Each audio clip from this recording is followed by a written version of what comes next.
Growing up in Iran, I knew Zionism was evil. Why? Because every media outlet in the country shouts it every day.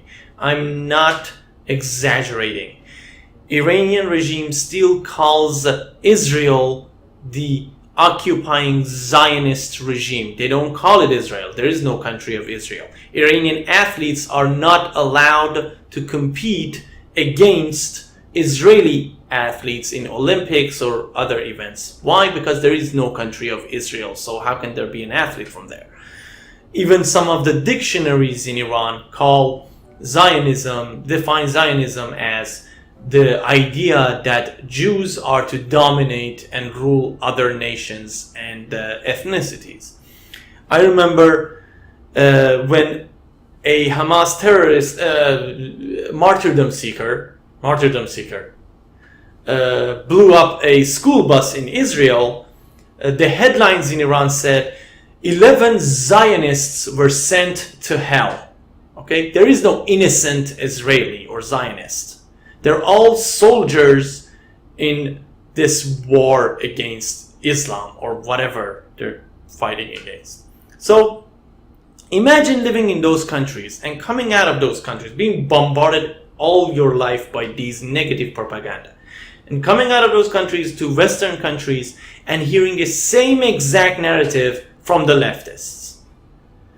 Anti-Zionism. Not anti-Judaism. Why? Because in Muslim countries also, they don't openly call it Jews. Call them Jews or anti-Judaism. Why? Because Judaism is still considered an Abrahamic religion in Islam. So they can't openly just go against it. So if you're an open-minded person, you probably start investigating and trying to figure out what the difference between Zionists and Jews are. And the first thing you probably would do is to Google the percentage of Zionists among Jews. And if you search that, Google that, this is what comes up.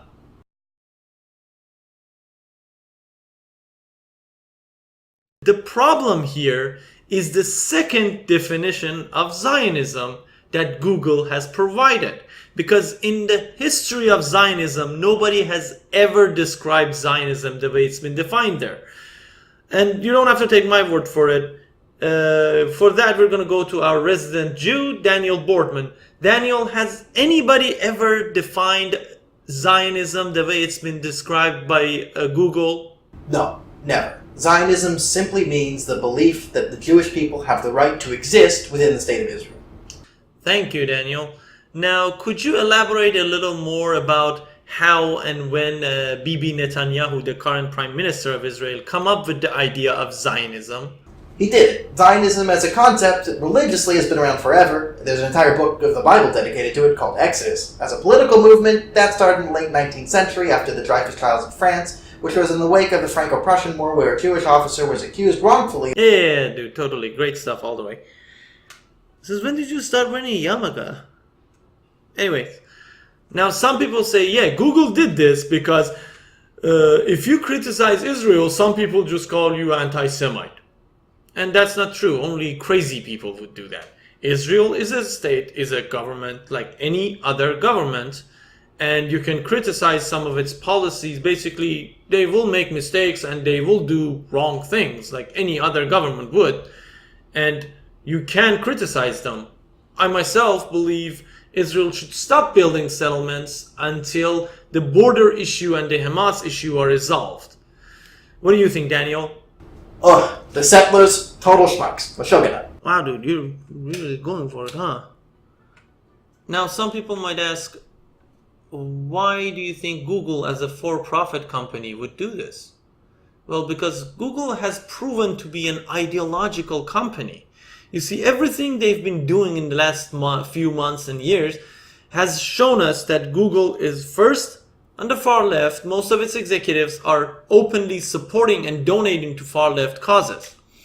Second, recently they fired an employee just because he wrote a memo that they ideologically oppose. Okay? That is an ideological company. And even if that's not enough, just search these words and look at the results you get in images.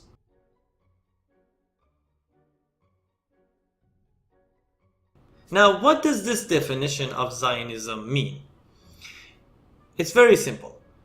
Google is saying this is the real definition of Zionism and this is the percentage. We don't have a problem with this part. But then Google adds, if you still want to hate on Zionists or Jews, because we just told you they're 98% of Jews, if you still want to be an anti-Semite bigot, here's a new definition we just made up for you, so you can go around spreading your hatred without being labeled as a bigot or a racist or anti-Semite. It's very simple, basically. They're just providing you with tools to be bigots and hateful people.